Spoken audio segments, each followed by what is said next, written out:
Hi ನಮಸ್ತೆ ಎಲ್ಲರಿಗೂ Kannada study YouTube channel ಸ್ವಾಗತ. ಸೊ ಇಂದಿನ ಸೆಷನಲ್ಲಿ ನಾವೇನು ನೋಡೋಣ ಅಂತ ಹೇಳಿದ್ರೆ 29 ಏಪ್ರಿಲ್ ಥರ್ಡ್ ಶಿಫ್ಟಲ್ಲಿ ನಡೆದಿರತಕ್ಕಂತಹ SSC GD GK ಪ್ರಶ್ನೆ ಪತ್ರಿಕೆಯನ್ನು ಈ ಒಂದು ಸೆಷನಲ್ಲಿ ನಾವು ಸಂಪೂರ್ಣವಾಗಿ ಅನಾಲಿಸಿಸ್ನ ಮಾಡೋಣ. ಸರಿ, ನಾವು ಹಾಗಾದ್ರೆ ಬನ್ನಿ ವಿಡಿಯೋನ ಸ್ಟಾರ್ಟ್ ಮಾಡುವ. ವಿಡಿಯೋ ಸ್ಟಾರ್ಟ್ ಮಾಡೋಕ್ಕಿಂತ ಮುಂಚೆ ವಿಡಿಯೋ ಕೊನೆವರೆಗೂ ನೋಡಿ ಅಂತ ಹೇಳ್ತಾ, ಹಾಗೆ ವಿಡಿಯೋ ಕೊನೆವರೆಗೂ ನೋಡಿದ ನಂತರ ವಿಡಿಯೋ ಇಷ್ಟ ಆದರೆ ಪ್ಲೀಸ್ ವಿಡಿಯೋನ ಲೈಕ್ ಮಾಡಿ, ಸಬ್ಸ್ಕ್ರೈಬ್ ಮಾಡಿ. ಇಫ್ ನಿಮಗೆ ವಿಡಿಯೋ ಇಷ್ಟ ಆಗಲಿಲ್ಲ ಅಂದರೆ ಸೊ ಬೇಸ್ಲಿ ಡಿಸ್ಲೈಕ್ ಮಾಡಿ ಅಂತ ಹೇಳ್ತಾ, ಹಾಗೆ ನಾವು ಇಲ್ಲಿವರೆಗೂ ಮಾಡಿರ್ತಕ್ಕಂಥ ಅನಾಲಿಸಿಸ್ ಕ್ಲಾಸ್ಗಳನ್ನು ಯಾರು ನೋಡಿಲ್ಲ ಅಲ್ವಾ, ಪ್ಲೀಸ್ ನೀವು ಪ್ಲೇಲಿಸ್ಟಲ್ಲಿ ಹೋಗಿ ಚೆಕ್ ಮಾಡ್ಕೊಂಡು ನೋಡ್ಕೊಳ್ಳಿ, ಯಾಕೆಂದರೆ ನಿಮಗೆ ಅಲ್ಲಿಂದ ಪ್ರಶ್ನೆಗಳು ನೋಡೋಕ್ಕೆ ಸಿಗ್ತಾ ಇದ್ದಾವೆ. ಆ್ಯಂಡ್ ನೆಕ್ಸ್ಟ್ ಈ ಒಂದು ಕರೆಂಟ್ ಅಫೇರ್ಸ್ ಕ್ಲಾಸ್ಗಳನ್ನು ಸಹ ಯಾರು ನೋಡಿಲ್ಲ ಅಲ್ವಾ, ಪ್ಲೀಸ್ ಅವರು ಸಹ ಪ್ಲೇಲಿಸ್ಟಲ್ಲಿ ಹೋಗಿ ಚೆಕ್ ಮಾಡ್ಕೊಂಡು ನೋಡ್ಕೊಳ್ಳಿ, ಯಾಕೆಂದರೆ ನಿಮಗೆ ಅಲ್ಲಿಂದ ಕರೆಂಟ್ ಅಫೇರ್ಸ್ ಪ್ರಶ್ನೆಗಳನ್ನು ಕೇಳ್ತಾ ಇದ್ದ ನಿಮ್ಮ SSC GD ಎಕ್ಸಾಮಲ್ಲಿ. ಸರಿನಾ? ಸೊ ಹಾಗಾದರೆ ಬನ್ನಿ ತಡ ಮಾಡೋದು ಬೇಡ, ಮೊದಲ ಪ್ರಶ್ನೆ ಏನಿದೆ ಅಂತ ನೋಡುವ. ಏನಿದೆ ಮೊದಲ ಪ್ರಶ್ನೆ? ಆರ್ಕಿಮಿಡೀಸ್ ತತ್ವದ ಪ್ರಕಾರ ಪ್ಲವನ ಬಲವು ಯಾವುದಕ್ಕೆ ಸಮಾನವಾಗಿರುತ್ತದೆ ಅಂತ ಕೇಳಿದ್ದಾನೆ.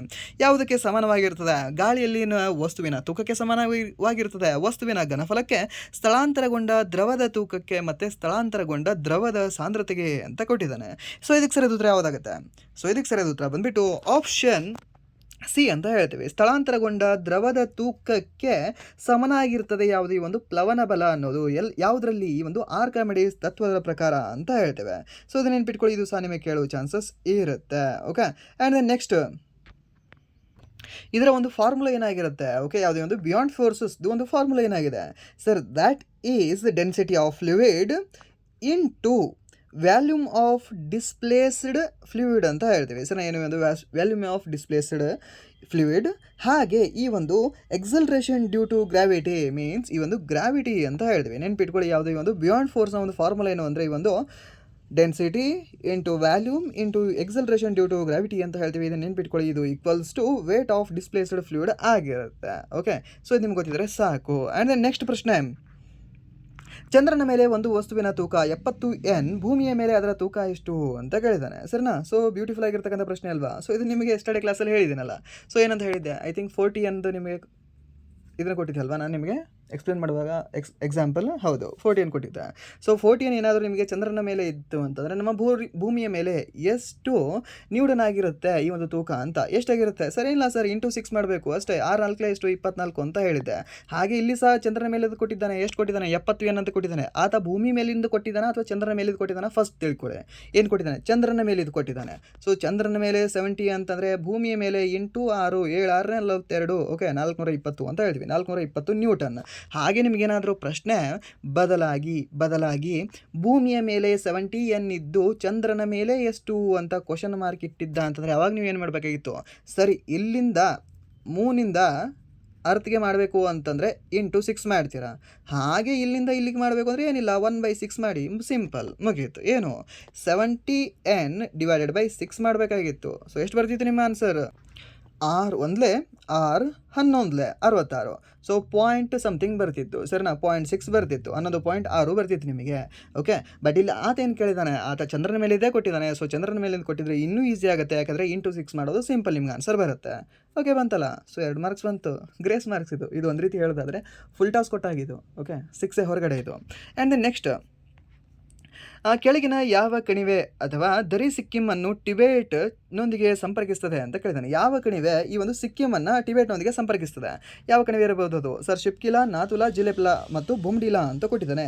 ಸೊ ಇದಕ್ಕೆ ಸರಿಯಾದ ಉತ್ತರ ಯಾವುದಾಗುತ್ತೆ ಹೇಳ್ಬೋದಾ? ಯಾವಲ ಇದು ಯಾವುದು ಅಂತಂದರೆ ಸರ್ ದ್ಯಾಟ್ ಈಸ್ ನನ್ ಅದರ್ ದ್ಯಾನ್ ಈ ಒಂದು ನಾಥುಲಾ ಅಂತ ಹೇಳ್ತೀವಿ. ಸರ್ ಯಾವುದು ಅಂತ ಹೇಳ್ತೀವಿ? ನಾಥುಲಾ ಅಂತ ಹೇಳ್ತೀವಿ.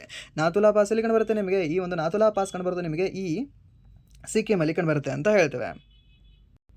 ಓಕೆ, ಆ್ಯಂಡ್ ದೆನ್ ಇದೇ ಒಂದು ನಾಥುಲಾ ಜೊತೆಗೆ ಇನ್ನೊಂದು ಕಂಡು ಬರುತ್ತೆ ನಿಮಗೆ, ಯಾವುದಂದರೆ ಜಿಲೆಪ್ಲಾ ಅಂತ ಹೇಳ್ತೀವಿ. ಈ ಒಂದು ಜಿಲೆಪ್ಲಾ ಸಹ ಕಂಡು ಬರೋದು ನಿಮಗೆ ಎಲ್ಲಂದರೆ ಇದೇ ಒಂದು ಸಿಕ್ಕಿಮಲ್ಲಿ ಕಂಡು ಬರುತ್ತೆ. ಬಟ್ ನಿಮಗೆ ಯಾವುದು ಈ ಒಂದು ಸಿಕ್ಕಿಮನ್ನು ಟಿಬೇಟ್ನೊಂದಿಗೆ ಜೋಡಣೆ ಮಾಡ್ತಕ್ಕಂಥದ್ದು ಯಾವುದು ಅಂದರೆ ಸರ್ ದ್ಯಾಟ್ ಈಸ್ ಒಂದು ನಾಥುಲಾ ಪಾಸ್. ಓಕೆ, ಯಾವ್ದಂತ ಹೇಳ್ತೀವಿ? ಒಂದು ನಾಥುಲಾ ಪಾಸ್ ಅಂತ ಹೇಳ್ತೀವಿ. ನೆನ್ಪಿಟ್ಕೊಳ್ಳಿ, ನಾಥುಲಾ ಪಾಸ್. ಬೊಮ್ಡಿಲಾ ಪಾಸ್ ಎಲ್ಲಿ ಕಂಡು ಬರುತ್ತೆ ನಿಮಗೆ? ಅರುಣಾಚಲ ಪ್ರದೇಶದಲ್ಲಿ ಕಂಡು ಬರುತ್ತೆ. ಸೊ ಸಿಕ್ಕಿಮ್ಗೆ ಅದಕ್ಕೆ ಸಂಬಂಧನೇ ಇಲ್ಲ. ಶಿಪ್ಕಿಲಾ ಪಾಸ್ ಎಲ್ಲಿ ಕಂಡು ಬರುತ್ತೆ ನಿಮಗೆ? ಸರ್ ಇದು ಕಂಡು ಬರೋದು ಈ ಒಂದು ಹಿಮಾಚಲ ಪ್ರದೇಶದಲ್ಲಿ ಕಂಡು ಬರುತ್ತೆ. ಸೊ ಹಾಗಾದರೆ ಆಪ್ಷನ್ ಬಿ ಮತ್ತು ಆಪ್ಷನ್ ಸಿ ಮಾತ್ರ ಉಳಿದಿರೋದು. ಸೊ ಇದರಲ್ಲಿ ಯಾವುದಾಗುತ್ತೆ ಅಂದರೆ ಸರ್ ದ್ಯಾಟ್ ಇಸ್ ಒಂದು ನಾಥುಲಾ ಅಂತ ಹೇಳ್ತೇವೆ. ಓಕೆ, ನೆನ್ಪಿಟ್ಕೊಳ್ಬೋದಾ? ಯಾಕಂದರೆ ನಿಮಗೆ ಪಾಸ್ ಮೇಲೆ ಕೇಳ್ತಾನೆ, ನಿಮಗೆ ಜಿಯೋಗ್ರಫಿ ಮೇಲೆ ಏನಾದರೂ ಕೇಳ್ತಾನೆ ಅಂತಂದರೆ ಒಂದು ಬೆಟ್ಟಗಳ ಮೇಲೆ ಕೇಳ್ತಾನೆ, ಇಲ್ಲಾಂದರೆ ಈ ಒಂದು ಮೈದಾನ ಪ್ರದೇಶಗಳ ಮೇಲೆ ಕೇಳ್ತಾನೆ, ಹಿಮಾಲಯದ ಮೇಲೆ ಕೇಳ್ತಾನೆ, ನದಿಗಳ ಮೇಲೆ ಕೇಳ್ತಾನೆ, ಬಿಟ್ಟರೆ ಈ ಒಂದು ಕಣಿವೆಗಳ ಮೇಲೆ ಕೇಳ್ತಾನೆ. ಓಕೆ, ಸೊ ಭಾಳ ಅಂದರೆ ಭಾಳ ಕಡಿಮೆ ಇದೆ ಜಿಯೋಗ್ರಫಿಕ್ ಟಾಪಿಕ್ ನಿಮ್ಮ SSC GD ಎಕ್ಸಾಮಲ್ಲಿ. ಸೊ ಸ್ವಲ್ಪ ಟಾಪಿಕ್ಗಳನ್ನು ನೋಡಿಕೊಂಡ್ರೂ ಸಹ ನೀವು ಈಸಿಯಾಗಿ ಸ್ಕೋರ್ನ ಮಾಡಬಹುದು. ಆ್ಯಂಡ್ ದೆನ್ ನೆಕ್ಸ್ಟ್ ಈ ಒಂದು ನಾಥುಲಾ ಪಾಸ್ ಆಯ್ತಲ್ವಾ. ಆ್ಯಂಡ್ ನೆಕ್ಸ್ಟ್ ಈ ಒಂದು ನಾಥುಲಾ ಪಾಸ್ ಏನಿದೆಯಲ್ಲ ಇದು ಇದಕ್ಕೆ ಸಂಬಂಧಪಟ್ಟಿದೆ ಅಂತ. ಓಕೆ, ಸಿಲ್ಕ್ ರೂಟ್ ಅಂತ ಹೇಳ್ತೀವಿ. The old silk route of India ಯಾವುದು ಅಂದರೆ ಒಂದು ನಾಥುಲಾ ಪಾಸ್. ಓಕೆ, ಇದು ಸಹ ನಿಮ್ಗೆ ಗೊತ್ತಿರಲಿ ಯಾವುದಂತ ಹೇಳ್ತೀವಿ, ಒಂದು ನಾಥುಲಾ ಪಾಸ್ ಅಂತ ಹೇಳ್ತೀವಿ. ಸೊ ಇದು ಸಹ ನಿಮಗೆ ಇಂಪಾರ್ಟೆಂಟ್ ಆಗುತ್ತೆ. ಆ್ಯಂಡ್ ದೆನ್ ನೆಕ್ಸ್ಟ್ ಪ್ರಶ್ನೆ, ಭಾರತದಲ್ಲಿ ರಾಜ್ಯಪಾಲರಿಗೆ ಪ್ರಮಾಣ ವಚನವನ್ನು ಬೋಧಿಸುವವರು ಯಾರು ಅಂತ ಕೇಳಿದಾನೆ. ರಾಜ್ಯಪಾಲರಿಗೆ ಯಾರು ಬೋಧನೆ ಮಾಡ್ತಾರೆ ಸರ್? ರಾಜ್ಯಪಾಲರಿಗೆ ನಮ್ಮ ರಾಜ್ಯದ ಆ ರಾಜ್ಯದ ಸಂಬಂಧಿಸಿರ್ತಕ್ಕಂಥ ರಾಜ್ಯದ ಹೈಕೋರ್ಟಿನ ಮುಖ್ಯ ನ್ಯಾಯಮೂರ್ತಿಗಳು ಅಂತ ಹೇಳ್ತೇವೆ. ಸೊ ನಮ್ಮ ಕರ್ನಾಟಕದ ರಾಜ್ಯಪಾಲರು ಯಾರಿದ್ದಾರೆ ಇವಾಗ ಸರ್? ಥಾವರ್ ಚಂದ್ ಗೆಹ್ಲೋಟ್ ಅವರಿದ್ದಾರೆ. ಓಕೆ, ಸೊ ಇವರು ಆ ಸಮಯದಲ್ಲಿ ಯಾವಾಗ ನೇಮಕ ಆಗಿ ಇಲ್ಲಿ ಬಂದ್ರಲ್ವ ನಮ್ಮ ಕರ್ನಾಟಕಕ್ಕೆ, ಇವರಿಗೆ ಪ್ರಮಾಣ ವಚನವನ್ನು ಬೋಧನೆ ಮಾಡಿರ್ತಕ್ಕಂಥ ವ್ಯಕ್ತಿ ಯಾರಿದ್ರು ಅಂದರೆ ಸರ್ ಅವಾಗ ನಮ್ಮ ಹೈಕೋರ್ಟ್ನ ಮುಖ್ಯ ನ್ಯಾಯಮೂರ್ತಿ ಯಾರು ಇರ್ತಾರಲ್ವ ಅವರು ಇವರಿಗೆ ಪ್ರಮಾಣ ವಚನ ಬೋಧನೆ ಮಾಡಿರ್ತಾರೆ. ಸಿಂಪಲ್.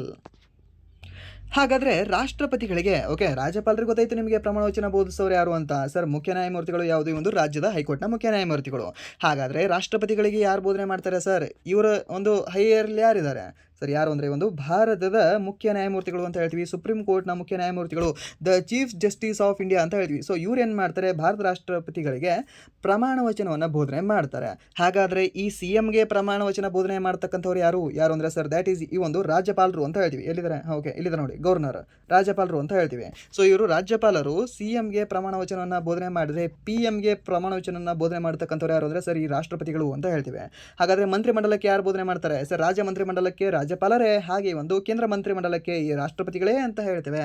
ಸೊ ಇದನ್ನು ಸಹ ನೀವು ನೆನ್ಪಿಟ್ಕೊಳ್ಳಿ, ಯಾಕಂದರೆ ಇದು ಸಹ ನಿಮಗೆ ಕೇಳ್ತಾನೆ. ಹಾಗೆ ಒಂದು ಮಂತ್ರಿಮಂಡಲ ವೈಯಕ್ತಿಕವಾಗಿ ಯಾರಿಗೆ ಜವಾಬ್ದಾರಿಯಾಗಿರುತ್ತೆ? ಇದೇ ಒಂದು ರಾಷ್ಟ್ರಪತಿಗಳಿಗೆ ವೈಯಕ್ತಿಕವಾಗಿ ಅವರು ಜವಾಬ್ದಾರರಾಗಿರ್ತಾರೆ. ಯಾರು? ಈ ಒಂದು ಮಂತ್ರಿಮಂಡಲಗಳು. ಹಾಗೆ ರಾಜ್ಯ ಮಂತ್ರಿಮಂಡಲ ಸರಿ ಒಂದು ರಾಜ್ಯಪಾಲರಿಗೆ ಅವರು ವೈಯಕ್ತಿಕವಾಗಿ ಹೊಣೆಗಾರರಾಗಿರ್ತಾರೆ. ಹಾಗೆ ಈ ಸಾಮೂಹಿಕವಾಗಿ ಯಾರಿಗೆ ಹೊಣೆಗಾರರಾಗಿರ್ತಾರೆ? ಅಲ್ಲಿ ಕೇಂದ್ರದಲ್ಲಿ ಲೋಕಸಭೆಗೆ, ಈ ರಾಜ್ಯದಲ್ಲಿ ರಾಜ್ಯ ವಿಧಾನಸಭೆಗೆ ಅಂತ ಹೇಳ್ತೇವೆ. ಸೊ ಅದನ್ನು ಸಹ ನೀವು ನೆನ್ಪಿಟ್ಕೊಳ್ಳಿ, ಯಾಕೆಂದರೆ ನಿಮಗೆ ವೈಯಕ್ತಿಕವಾಗಿ ಮತ್ತು ಸಾಮೂಹಿಕವಾಗಿ ಯಾರಿಗೆ ಇವರು ಹೊಣೆಗಾರರಾಗಿರ್ತಾರೆ ಅಂತ ಕೇಳ್ತಾನೆ. ಸೊ ವೈಯಕ್ತಿಕ ಅಂತಂದರೆ ಜಸ್ಟ್ ಸಿಂಗಲ್ ಅವ್ರ ಮೇಡಮ್ ಮುಂದೆ ಹೋಗಿ ಕೈ ಕೊಟ್ಕೊಂಡು ನಿಲ್ಲಬೇಕು. ಓಕೆ, ಆ್ಯಂಡ್ ದೆನ್ ಇಲ್ಲಿ ಸಾಮೂಹಿಕ ಅಂತಂದರೆ ಲೋಕಸಭೆಯಲ್ಲಿ ಎಲ್ಲರ ಮುಂದೆ ನಿಂತ್ಕೊಂಡು ಬಯಸ್ಕೊಳ್ಬೇಕು ಅಷ್ಟೇ. ಈಗ ನೆನ್ಪಿಟ್ಕೊಳ್ಳಿ, ಈಸಿಯಾಗಿ ನೆನಪುಳಿತದೆ. ಆ್ಯಂಡ್ ದೆನ್ ನೆಕ್ಸ್ಟ್ ಪ್ರಶ್ನೆ, ಭಾರತ ಸಂವಿಧಾನದ ಯಾವ ಅನುಸೂಚಿಯು ರಾಜ್ಯಗಳು ಮತ್ತು ಕೇಂದ್ರದ ನಡುವಿನ ಅಧಿಕಾರ ವಿಭಜನೆಯನ್ನು ವಿವರಿಸುತ್ತದೆ ಅಂತ ಕೇಳಿದ್ದಾನೆ. ಯಾವ ಸರ್ ಇದು? ನಿಮಗೆ ಹೇಳಿಲ್ವಾ ಕ್ಲಾಸಲ್ಲಿ? ಈ ಯಾವುದು ಪಾಲಿಟಿ ಮೇಲೆ ಕ್ಲಾಸ್ ಮಾಡಿದಾಗ ಪ್ರತಿ ಸರಿ ನಿಮ್ಗೆ ಹೇಳಿದ್ದೀನಿ. ಆ್ಯಂಡ್ ದೆನ್ ಪ್ರತಿ ಸರಿ ನಿಮಗೆ ಏನು ಹೇಳ್ತಾ ಬಂದಿದ್ದೀನಿ, ಅನುಸೂಚಿ ಮೇಲೆ ಫಿಕ್ಸ್ ಒಂದು ಕ್ವಶನ್ ಕೇಳ್ತಾನೆ. ಓಕೆ, ಸೊ ಫಸ್ಟ್ ಸ್ಟಾರ್ಟಿಂಗ್ ಒಂದು 2-3 ಶಿಫ್ಟ್ಗಳಲ್ಲಿ ನಿಮಗೆ ಕೇಳಿಲ್ಲ. ಸೊ ಮುಂಬರ್ತಕ್ಕಂಥ ಎಲ್ಲ ಶಿಫ್ಟ್ಗಳಲ್ಲಿ ಕೇಳ್ತಾನೆ. ಸೊ ಅದಕ್ಕೆ ನೆನಪಿಟ್ಕೊಳ್ಳಿ, 12 ಅನುಸೂಚಿಗಳನ್ನು ನೆನಪಿಟ್ಕೊಳ್ಳಿ. 12 ಅನುಸೂಚಿಗಳು ಆ್ಯಂಡ್ ದೆನ್ ಆ ಲಾಸ್ಟ್ ಕೊನೆಯಲ್ಲಿ 4 ಆ್ಯಡ್ ಆಗಿರ್ತಕ್ಕಂಥ ಅನುಸೂಚಿಗಳ ತಿದ್ದುಪಡಿಗಳನ್ನು ನೆನಪಿಟ್ಕೊಳ್ಳಿ. ಕೇಳ್ತಾನೆ ನಿಮಗೆ. ಹಾಗಾದರೆ 5ನೇ ಅನುಸೂಚಿ ಆಗುತ್ತಾ, 6ನೇದಾಗುತ್ತಾ, 7ನೇದಾಗುತ್ತಾ, 8ನೇದಾಗುತ್ತಾ ಅಂತ. ಸೊ ಯಾವುದು ಅಂದರೆ ಸರಿ ಒಂದು 7ನೇ ಅನುಸೂಚಿ ಅಂತ ಹೇಳ್ತೀವಿ. ಸೊ ಇದು ಕೇಂದ್ರ, ರಾಜ್ಯ ಮತ್ತು ಸಮವರ್ತಿ ಪಟ್ಟಿಯ ಬಗ್ಗೆ ಹೇಳ್ತದೆ. ಇದು ಯಾವುದು ಒಂದು 7ನೇ ಅನುಸೂಚಿ ಅಂತ ಹೇಳ್ತೀವಿ. ಸೊ ಇದನ್ನು ನೆನಪಿಟ್ಕೊಳ್ಳಿ. ಹಾಗಾದರೆ 8ನೇ ಅನುಸೂಚಿ ಏನಂತ ಹೇಳುತ್ತೆ ಸರ್? ಇದು ಭಾಷೆಗಳ ಬಗ್ಗೆ ಹೇಳುತ್ತೆ. ಇದರ ಬಗ್ಗೆ ಹೇಳುತ್ತೆ, ಒಂದು ಭಾಷೆಯ ಬಗ್ಗೆ ಹೇಳುತ್ತೆ. ನೆನಪಿಟ್ಕೊಳ್ಳಿ, ಯಾವುದು ಒಂದು 8ನೇ ಅನುಸೂಚಿ ಅಂತ ಹೇಳ್ತೇವೆ. ಸೊ ಅದು ನಿಮಗೆ ಕೇಳುವ ಚಾನ್ಸಸ್ ನಿಮಗೆ ಬಹಳಷ್ಟು ಇದೆ.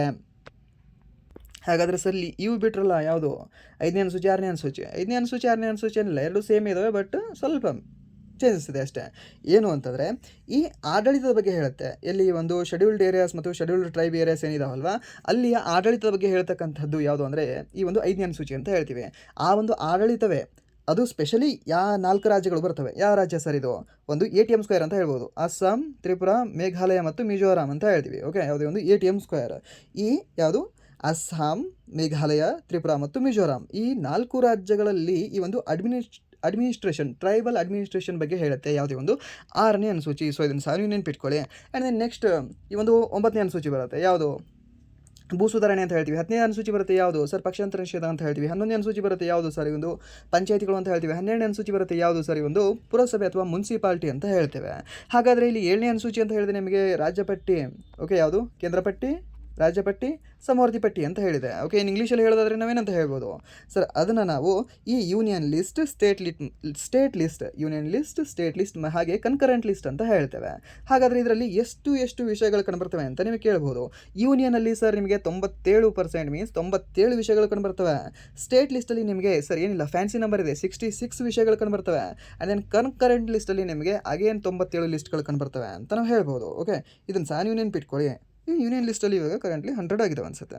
ಓಕೆ, ಇದು ಒಂದು ಸ್ವಲ್ಪ ನೀವು ಅಪ್ಡೇಟ್ ತೊಗೊಳ್ಳಿ, ಇದನ್ನು ಒಂದು ಸ್ವಲ್ಪ ಅಪ್ಡೇಟ್ ತೊಗೊಳ್ಳಿ. ಆ್ಯಂಡ್ ದೆನ್ ನೆಕ್ಸ್ಟ್ ಪ್ರಶ್ನೆ, 1857ರ ಬಂಡಾಯದಲ್ಲಿ ಲಕ್ನೋದ ನಾಯಕತ್ವವನ್ನು ವಹಿಸಿರ್ತಕ್ಕಂತಹ ವ್ಯಕ್ತಿ ಯಾರು ಅಂತ ಕೇಳಿದ್ದಾರೆ. ಲಕ್ನೋದಲ್ಲಿ ದಂಗೆ ಎದ್ದಿರ್ತಕ್ಕಂಥ ವ್ಯಕ್ತಿ ಯಾರು ಅಂತ. ಯಾರು ಸರ್ ಅವರು? ಈ ರಾಣಿ ಲಕ್ಷ್ಮೀಬಾಯಿ ಅವರು. ಸರ್ ಇವರು ಝಾನ್ಸಿಯಿಂದ ದಂಗೆ ಎದ್ದಿದ್ರು. ತಾತ್ಯಾ ಟೋಪಿ ಅವರು ಇವರು ಈ ಕಾನ್ಪುರದಿಂದ ದಂಗೆಯನ್ನು ಎದ್ದಿರ್ತಾರೆ. ಆ್ಯಂಡ್ ನೆಕ್ಸ್ಟ್ ನಾನಾ ಸಾಹೇಬ್ ಅವರು ಇವರು ಸಹ ಕಾನ್ಪುರದಿಂದ ದಂಗೆ ಎದ್ದಿರ್ತಾರೆ. ಆ್ಯಂಡ್ ಇಲ್ಲಿ ಉಳಿದಿರ್ತಕ್ಕಂಥವ್ರು ಒಬ್ಬರು ಯಾರು ಅಂದರೆ ಸರ್ ಈ ಬೇಗಂ ಹಜರತ್ ಮಹಲ್ ಅವರು ಅಂತ ಹೇಳ್ತೀವಿ. ಸೊ ಅವಧ್ ಅಂತ ಬಂದರೂ ಸಹ ಇವ್ರದೇ ಆನ್ಸರ್ ಆಗುತ್ತೆ. ಆ್ಯಂಡ್ ಈ ಒಂದು ಲಕ್ನೋ ಅಂತ ಬಂದರೂ ಸಹ ಇವ್ರದೇ ಆನ್ಸರ್ ಆಗುತ್ತೆ. ಯಾರು? ಈ ಒಂದು ಬೇಗಂ ಹಜರತ್ ಮಹಲ್ ಅಂತ ಹೇಳ್ತೀವಿ. ಸೊ ಇಲ್ಲಿನ ದಂಗೆಯನ್ನು ನಿಯಂತ್ರಣ ಮಾಡಿರ್ತಕ್ಕಂಥ ವ್ಯಕ್ತಿ ಯಾರು? ಸರ್ ಲಾರೆನ್ಸ್ ಅಂತ ಹೇಳ್ತೀವಿ. ಸರ್ ಯಾರು? ಒಂದು ಹೆನ್ರಿ ಲಾರೆನ್ಸ್ ಅಂತ ಹೇಳ್ತೀವಿ. ಆ್ಯಂಡ್ ಇನ್ನೊಬ್ಬ ವ್ಯಕ್ತಿ ಬರ್ತಾನೆ, ಯಾರು ಅಂದರೆ ಸರಿ ಒಂದು ಕ್ಯಾಂಪಬೆಲ್ ಅಂತ ಹೇಳ್ತೀವಿ. ಸರ್ ಯಾರು? ಒಂದು ಕ್ಯಾಂಪಬೆಲ್ ಅಂತಕ್ಕಂಥ ವ್ಯಕ್ತಿ. ಸೊ ಅದನ್ನು ಸಹ ನೀವು ನೆನ್ಪಿಟ್ಕೊಳ್ಳಿ. ಆ್ಯಂಡ್ ನೆಕ್ಸ್ಟ್ ಪ್ರಶ್ನೆ, ಸಸ್ಯ ಜೀವಕೋಶಗಳಲ್ಲಿ ಕ್ಲೋರೋಪ್ಲಾಸ್ಟ್ನ ಪ್ರಾಥಮಿಕ ಕಾರ್ಯವೇನು ಅಂತ. ನಿಮಗೆ ಇಲ್ಲಿ ಸಸ್ಯಗಳಲ್ಲಿ ಟೋಟಲಿ 3 ಪ್ಲಾಸ್ಟ್ ಬರುತ್ತೆ. ಒಂದು ಕ್ಲೋರೋಪ್ಲಾಸ್ಟ್, ಇನ್ನೊಂದು ಕ್ರೋಮೋಪ್ಲಾಸ್ಟ್. ಓಕೆ, ಏನು ಕ್ರೋಮೋಪ್ಲಾಸ್ಟ್ ಅಂತ ಹೇಳ್ತೀವಿ. ಆ್ಯಂಡ್ ಮತ್ತೆ ಇನ್ನೊಂದು ಯಾವುದು ಬರುತ್ತೆ ನಿಮಗೆ? ಲ್ಯೂಕೋಪ್ಲಾಸ್ಟ್ ಅಂತ ಹೇಳ್ತೀವಿ. ಈ ಸರ್ ಯಾವುದು ಅಂತ ಹೇಳ್ತೀವಿ? ಈ ಒಂದು ಲ್ಯೂಕೋಪ್ಲಾಸ್ಟ್ ಅಂತ ಹೇಳ್ತೀವಿ. ಲ್ಯೂಕೋಪ್ಲಾಸ್ಟ್ ಯಾವ ಬಣ್ಣದಲ್ಲಿ ಇರುತ್ತೆ ಸರ್? ಇದು ಬಿಳಿ ಬಣ್ಣದಲ್ಲಿ ಇರುತ್ತೆ. ಕ್ಲೋರೋಪ್ಲಾಸ್ಟ್ ಯಾವ ಬಣ್ಣದಲ್ಲಿ ಇರುತ್ತೆ ಸರ್? ಇದು ಹಸಿರು ಬಣ್ಣದಲ್ಲಿ ಇರುತ್ತೆ. ಆ್ಯಂಡ್ ನೀವು ಒಂದು ಕ್ರೋಮೋಪ್ಲಾಸ್ಟ್ ಯಾವುದರಲ್ಲಿ ಇರುತ್ತೆ ಸರ್? ಇದು ಬಿಳಿ ಮತ್ತು ಹಸಿರನ್ನು ಹೊರತಾಗಿ ರಿಮೈನಿಂಗ್ ಎಷ್ಟು ಕಲರ್ ಇದಾವಲ್ವಾ, ಎಲ್ಲ ಕಲರ್ಗಳು ಈ ಕ್ರೋಮೋಪ್ಲಾಸ್ಟ್ಗೆ ಸಂಬಂಧ ಹೊಂದಿದೆ. ಸೊ ಮೀನ್ಸ್ ಈ ಒಂದು ಸಸ್ಯ ಹಸಿರಾಗಿರಲು ಕಾರಣ ಯಾವುದು ಸರ್? ಕ್ಲೋರೋಪ್ಲಾಸ್ಟ್. ಆ್ಯಂಡ್ ದೆನ್ ಸಸ್ಯಗಳ ಒಂದು ಹೂವುಗಳು ಬೇರೆ ಬೇರೆ ವಿಭಿನ್ನ ಕಲರ್ಗಳಲ್ಲಿ ಇರಲಿಕ್ಕೆ ಕಾರಣ ಯಾವುದು ಸರಿ? ಒಂದು ಕ್ರೋಮೋಪ್ಲಾಸ್ಟ್ ಅಂತ ಹೇಳ್ತೀವಿ. ಕ್ರೋಮಾ ಅಂದರೆ ಏನು? ಬಣ್ಣ ಅಂತ ಹೇಳ್ತೀವಲ್ವಾ, ಕ್ರೋಮಾ. ಸೆಲೆಕ್ಟಿವರ್ ಕ್ರೋಮಾ ಮೀನ್ಸ್ ಸೆಲೆಕ್ಟಿವರ್ ಕಲರ್ ಅಂತ ಹೇಳಿದಾಗ ಅದು ಅಲ್ವಾ. ಸೊ ಮೀನ್ಸ್ ಒಂದು ಸ್ವಲ್ಪ ಕ್ಲಾಸಿ ಇಂಗ್ಲೀಷಲ್ಲಿ. ಸೊ ಆಗ ನೀವು ನೆನಪಿಟ್ಕೊಳ್ಳೋದು ಕ್ರೋಮಾ ಅಂತ. ಲ್ಯೂಕೋ ಅಂದರೆ ಏನು ಸರ್? ಲ್ಯೂಕೋ ಅಂದರೆ ಬಿಳಿ ಅಂತ ಹೇಳ್ತೀವಿ. ಮೀನ್ಸ್ ಇದು ಲ್ಯೂಕೋಪ್ಲಾಸ್ಟ್ ಇಲ್ಲಿ ಕಂಡು ಬರುತ್ತೆ ಅಂದರೆ ನಿಮಗೆ ಬೇರುಗಳಲ್ಲಿ ಕಂಡು ಬರುತ್ತೆ. ಸಸ್ಯದ ಬೇರುಗಳಲ್ಲಿ ಕಂಡುಬರ್ತಕ್ಕಂಥದ್ದು ಯಾವುದು ಅಂದರೆ ಲ್ಯೂಕೋಪ್ಲಾಸ್ಟ್ ಅಂತ ಹೇಳ್ತೀವಿ. ಸೊ ಯಾವ ಒಂದು ಪ್ಲಾಸ್ಟ್ ನಿಮಗೆ ಈ ಒಂದು ಸಂಗ್ರಹಣೆ, ಆಹಾರ ಸಂಗ್ರಹಣೆಗೆ ಸಂಬಂಧಿಸಿದೆ ಅಂದರೆ ಸರ್ ದ್ಯಾಟ್ ಈಸ್ ಒಂದು ಲ್ಯೂಕೋಪ್ಲಾಸ್ಟ್. ಹಾಗಾದರೆ ಕ್ಲೋರೋಪ್ಲಾಸ್ಟ್ ಅದಕ್ಕೆ ಸಂಬಂಧಪಟ್ಟಿದೆ ಸರ್? ಅದು ಈ ಒಂದು ಆಹಾರವನ್ನು ಉತ್ಪಾದನೆ ಮಾಡುತ್ತೆ. ಇದು ಆಹಾರವನ್ನು ಉತ್ಪಾದನೆ ಮಾಡುತ್ತೆ. ಕ್ರೋಮೋಪ್ಲಾಸ್ಟ್ ಅದು ಅಂದವನ್ನು ಹೆಚ್ಚಿಸುತ್ತೆ. ಆ್ಯಂಡ್ ನೆಕ್ಸ್ಟ್ ಈ ಒಂದು ಲ್ಯೂಕೋಪ್ಲಾಸ್ಟ್ ಅನ್ನೋದು ಈ ಉತ್ಪಾದನೆ ಮಾಡಿರ್ತಕ್ಕಂಥ ಆಹಾರವನ್ನು ಅದು ಸ್ಟೋರ್ ಮಾಡ್ಕೊಂಡು ಇಟ್ಕೊಳ್ಳುತ್ತೆ. ಏನು ಮಾಡ್ಕೊಳ್ಳುತ್ತೆ? ಇದು ಸ್ಟೋರ್ ಮಾಡ್ಕೊಂಡು ಇಟ್ಕೊಳ್ಳುತ್ತೆ. ಏನಂತ ಹೇಳ್ತೀವಿ?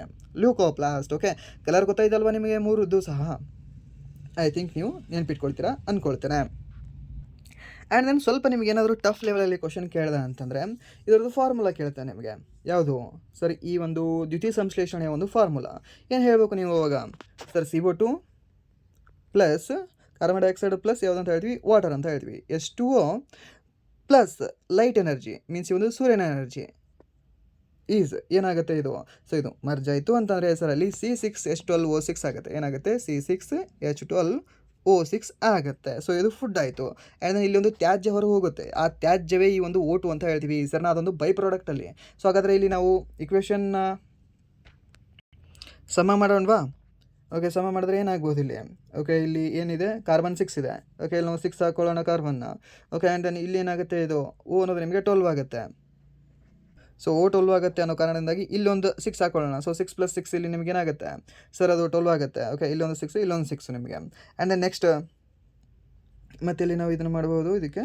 ಓಕೆ, ಇಲ್ಲಿ ಎಷ್ಟು? ಸೊ ಇಲ್ಲೊಂದು 6ನ ಹಾಕೊಳ್ಳುವ. ಓಕೆ, ಇದು ಬ್ಯಾಲೆನ್ಸ್ ಆಯಿತು ಇವಾಗ. ಓಕೆ, ಸೊ ಇದು ನೆನ್ಪಿಟ್ಕೊಳ್ಳಿ. ಬಟ್ ಇಲ್ಲಿ ನೀವು ಸಿಂಪಲಾಗಿ ನೆನ್ಪಿಟ್ಕೊಳ್ಬೇಕಿರೋದು ಏನು ಅಂತಂದರೆ CO2 + H2O plus light energy equals to C6H12O6 plus O2 ಅಂತ ಹೇಳ್ತೇವೆ. ಓಕೆ, O2 ಏನದು ಅಂದರೆ ಇದೊಂದು ಬೈ ಪ್ರಾಡಕ್ಟ್ ಆಗಿದೆ ಸರ್ನ, ಅದು ಒಂದು ವೇಸ್ಟ್ ಆಗಿದೆ. ಅದಕ್ಕೆ ಯಾವುದಕ್ಕೆ ಸರಿ? ಒಂದು ಸಸ್ಯಕ್ಕೆ ಅದು ವೇಸ್ಟ್ ಆಗಿರುತ್ತೆ. ಬಟ್ ನಮಗೆ ಅದು ಅದ್ಭುತವಾಗಿದೆ ಅಂತ ಹೇಳ್ತೇವೆ. ಆ್ಯಂಡ್ ದೆನ್ ನೆಕ್ಸ್ಟ್ ಪ್ರಶ್ನೆ, 100 ಜ್ಯೋತಿರ್ವರ್ಷ ದೂರದಲ್ಲಿರುವ ನಕ್ಷತ್ರವು ಇಂದು ಸ್ಫೋಟಗೊಂಡರೆ ಅದು ಭೂಮಿಯಿಂದ ಎಷ್ಟು ಸಮಯದ ನಂತರ ಗೋಚರಿಸ್ತದೆ ಅಂತ. ಓಕೆ, ನಮ್ಮ ಭೂಮಿಯಿಂದ 100 ಜ್ಯೋತಿರ್ವರ್ಷದಷ್ಟು ದೂರ ಇರುತ್ತಲ್ವ, ಅದು ಇವತ್ತೇನಾದರೂ ಬರ್ಸ್ಟ್ ಆಯಿತು ಅಂದರೆ, ಇವತ್ತೇನಾದರೂ ಸುಟ್ಟು ಹೋಯಿತು ಅಂದರೆ ನಮ್ಮ ಯಾವಾಗ ಗೋಚರಣೆ ಆಗ್ತದೆ ಅಂತದು? ಯಾವಾಗ ಗೋಚರಿಸ್ತಿರ್ಬೋದು ಅದು?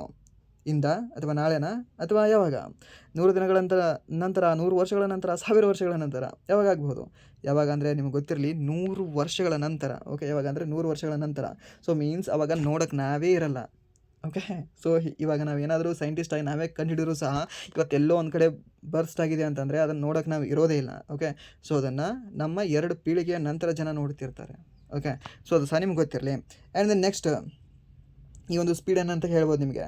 ಒಂದು 3 lakh ಕಿಲೋಮೀಟರ್ ಪರ್ ಸೆಕೆಂಡಲ್ಲಿ ಅದು ಲೈಟ್ ಟ್ರಾವೆಲ್ ಆಗಿ ಬಂತು ಅಂದರೂ ಸಹ ನಮಗೆ ಒಂದು 100 ವರ್ಷಗಳು ನಮಗೆ ಬೇಕಾಗ್ತದೆ ಅಂತ ಸಹ ನಿಮ್ಗೆ ಗೊತ್ತಿರಬೇಕಾಗತ್ತೆ. ಆ್ಯಂಡ್ ನೆಕ್ಸ್ಟ್ ಪ್ರಶ್ನೆ, ಒಂದು PMAYG ಹಣಕಾಸು ವರ್ಷ 2024, 25 ಮತ್ತು 28 ಮತ್ತು 29 ನಡುವೆ ಎಷ್ಟು ಹೆಚ್ಚುವರಿ ಮನೆಗಳನ್ನು ನಿರ್ಮಿಸುವ ಗುರಿಯನ್ನು ಹೊಂದಿದೆ ಅಂತ ಕೇಳಿದ್ದಾನೆ. PMAYG ಅಂದರೆ ಏನು? ಪ್ರಧಾನಮಂತ್ರಿ ಆವಾಸ್ ಯೋಜನೆ ಗ್ರಾಮೀಣ ಅಂತ ಹೇಳ್ತೀವಿ. ಸೊ ಇದು ಈ 5 ವರ್ಷಗಳಲ್ಲಿ ಓಕೆ. ಸೊ ಎಷ್ಟು ಹೆಚ್ಚುವರಿ ಮನೆಗಳನ್ನು ನಿರ್ಮಿಸುವ ಗುರಿಯನ್ನು ಹೊಂದಿದೆ ಅಂತ ಕೇಳಿದ್ದಾನೆ.